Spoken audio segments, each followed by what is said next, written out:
Ay, tama-tama. Ito, dahil nalalapit to ang pagbubukas ng klase. Okay, kasi sabi nga po, may isang insidente sa panahon ng Brigada Eskwela, pinag-aalis yung mga visual. Alisin na raw yung mga dekorasyon, unnecessary decoration. Unnecessary nga ba yung mga, may mga unnecessary decoration nga ba sa ating mga silid-aralan?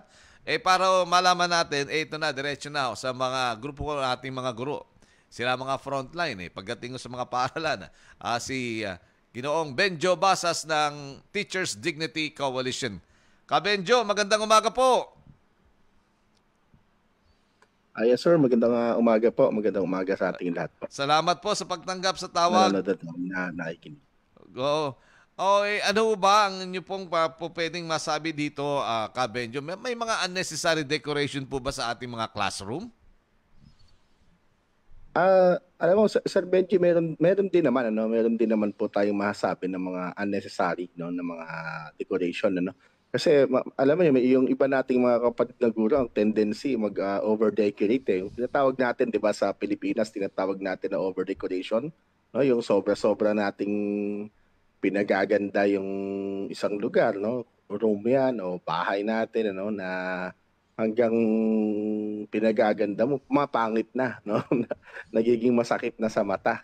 Ganun po yun. Siguro yun yung dahilan kung bakit naglabas ng ganitong utos yung ating kalihim at Vice President. Pero pag sinabi naman kasi nating decoration or posters or artwork na nasa room natin, tapos sinabi na dun sa utos, ang sinasabi dun unnecessary, siguro i-qualify natin ano ba yung mga unnecessary. Kasi para sa amin, meron din mga necessary na mga kailangan mo talagang itira, o kailangan mo talagang panatiliin. And lalo na depende kung doon sa grade level, Kung senior high school yan at meron ka pang mga color wheel, hindi naman talagang unnecessary na yan, Pero doon sa mga kinder up to grade 3, halimbawa, importante na yung mga bata ay may nakikita na mga posters or education materials na may kinalaman sa kanilang lesson, dahil yan yung mga bata din sa ganyang level sa ganyang grade level nagisimula pa lamang yung nagbabasa, so lahat gusto niyang basahin, lahat ng makikita niya binabasa niya. And of course those posters, charts can serve as education materials din po, learning materials po na importante po sa pag-aaral. And having said that, the DepEd should clarify ano ba talaga yung necessary at yung hindi, o talagang ang gusto ba ng DepEd ay bare, dapat clear doon sa memo. Kasi doon sa nilabas na DepEd order, may sinasabi siya sa unang part na unnecessary, yun ang tatanggalin. Tapos sa bandang huli, sinabi niya naman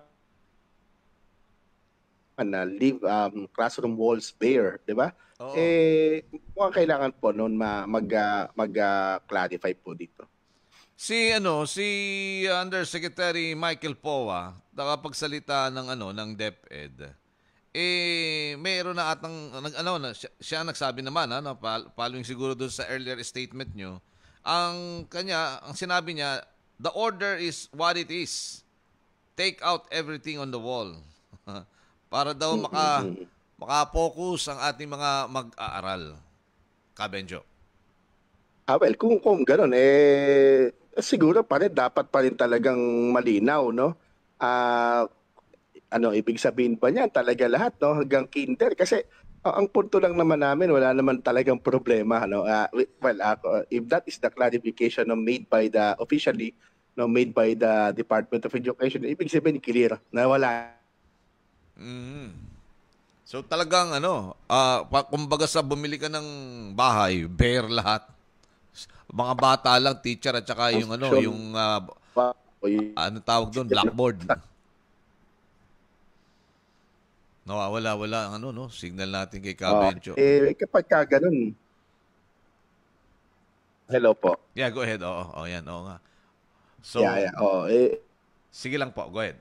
Kapag ganun po, ibig sabihin hanggang sa yung kinder, mukhang napakahirap. Nagre-react po yung mga teacher po natin diyan sa primary, sa kinder up to grade 3 po, dahil Based din naman no dun sa mga lumabas na mga surveys no, lumabas na mga pag-aaral no. Ang resulta po ng mga pag-aaral talagang may necessity no na magkaroon ano nitong at nakakatulong no ito dito sa pag-aaral. Baka naman po, Kaben... Ayun, nawawala, no ha? Oo, kasi alam ko out of town ho ata si Kabenjo, no? Yun, at least kahit paano, salamat, Kabenjo. Okay na, Kabenjo? Ah, Oh, yeah. Yes, oo. Ang gusto ko lang sanang Sige po, i-follow up, pasensya na po kayo, mukhang napaputol yata. no, Yes sir, go ahead po. gusto ko lang pong linawin ano ho. So, ito po bang ganitong order ng ng DepEd? Siyempre, ito isang pagbabago. Makakaapekto po ba ito doon sa kakayahan ng ating mga guro na turuan ang ating total yan naman ho ang kanilang mission, turuan kasi nga, umisip lang ng kaparaanan para mapadali yung comprehension ng ating mga bata. Sabi nga ako kasi may iba't iba yung kanilang kapasidad sa pag-komprehendo ng tinatawag na turo ni teacher. So, malaking challenge po ito, Kabenjo, muli sa ating mga guro. Actually, yun nga po, sabi ko nga po, no, doon lamang siguro sa mabababang grade level, no. Generally, sabi naman po namin din, ano, ito talaga, yung aking intro kanina, no. Ito naman ay meron namang pinaghuhugutan yung utos po na ito, no. Kaya nga kailangan natin, sabi, no, i-unclutter, no, yung ating classroom, no, and at the same time, mababawasan din naman yung gastos kasi yung mga teacher din ang gumagastos diyan sa pagpapaganda ng Ganun? classroom, no? Well, in terms of learning, no, kami naniniwala no na lahat po no nung education materials no kung bakit time honored diyan po no yung ganyang gawain po no, ibig sabihin nakakatulong po 'yan, ano po no. Pero lalong-lalo na no doon sa yun nga no sa kinder at saka hanggang sa grade 3 doon sa primary level no. At kung ito ay makakatulong no doon sa pagtuturo no at pagkatuto ng ating mga bata, tinahan makitang dahilan bakit natin kailangang tanggalin ano. Alisin, oh. It should be ano rin no dito sa doon po sa lahat ng policy dapat ng Department of Education na inilalabas dapat ito ay kumbaga batay no doon sa pag-aaral naman na ginawa no. Actually nihintay namin Ah, superintendent at mga direktor no. Dahil most of them naman nag-aral no ng pedagogy no, nag-aral ng kung paano magturo no. Kaya siguro malaking bagay no na sila ay kasama sa pagpapaliwanag nito. Nabanggit nyo po yung time-honored practice. So, ibig sabihin niyan, hindi lang yan basta ginawa, kundi kung may doon sa mga ano ngayon mga kung may narinig tayong mga track record, ibig sabihin niyan proven, Kabenjo. Proven po no. Yes sir, proven po. And in fact even in our in some wealthy nations po no yung kanilang mga nakita natin to kasi hinahanap natin to no kung talaga ba sa ibang mga bansa no ay wala pa talaga mga ganito. Meron din naman ano po no, lalong-lalo na no dito nga again ano sabi ko nga po kanina no, kung aalisin natin ito no kasi universal yung sinasabing pera no kapag ka sinabi natin ganyan po no, lahat pa ng grade level kailangang tanggalin ano. Yun lang naman yung Oo. sa amin po. At nag-ano naman no, nag-react nga po yung aming mga teacher no. Makikita niyo doon sa aming Facebook page no, meron po kaming ginawang maiksing survey no. Oo. It's a very informal survey. Tinatanong lang kung dapat patanggalin ano. Oo. Talagang makikita natin na hati. But most of the teachers na nagsasabi na dapat daw tanggalin at umokay doon sa policy, most of them mga nasa high school. Syempre hindi naman yun i-issue ng equity, hindi naman yun tama no dahil syempre hindi naman talaga sila affected. Ang affected yung mga makikita natin kung gaano ka-empathic yung mga teacher natin ano doon sa primary. Baka naman no, kasi kung nakikita po yung kahalagahan ng visual aid, lalo na ho dun sa ating mga young learners, baka ho naman may planong gobyerno na meron din ng mga visual aid at ang intervention nito ay pagbibigay ho sa inyo ng mga projectors, visual ho yun eh, talaga makulay. Baka may plano naman ng gano'n, Kabenjo. Well, kung may planong gano'n at may gano'ng alternative, dapat yun ang sinabi, 'di ba?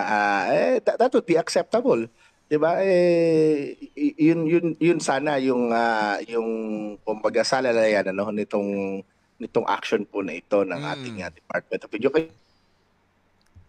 Okay. Madali naman din yun, no? Alisin natin yan kasi lalagyan natin ng ganito. In fact, yan yung SONA ni President Marcos last year, no? 2022, sinasabi niya rin yan, no? Nabibigyan daw po ng mga gamit yung ating mga bata no? For na digital, no? Up to na, wala pa naman. Pero no, ang isa sa kagyato ngayon, siguro madaling sumunod ang ating mga teacher.